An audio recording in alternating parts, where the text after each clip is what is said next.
तो 3 मास भर रही ये रे कौटी जेहेतु से मशाणी जगह नहीं मशाणी जो मशाणी अच्छा किसी पाल खंडे खंडे देती से मशाणी रे केमती चलिए केमती अंधार किटी किटी पानी ना दूर पानी अच्छी से रे चलिए केमती से अभियोग ना आम कलेक्टर अफिस आसलु सका 10टारू संध्या 7टा पर्यंत बसिलु से कि शुणिले तापर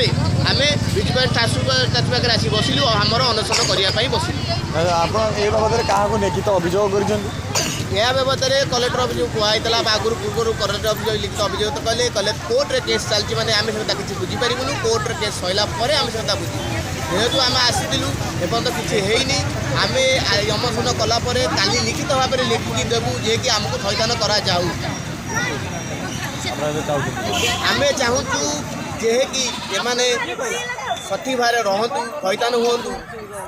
आमर दाबी होती वसुधा योजना रे आमको जमी मिलू प्रधानमंत्री आवास योजना रे आमको घर खंडे मिलू 16 जन परिवार से शांति रहा चेष्टा चालू।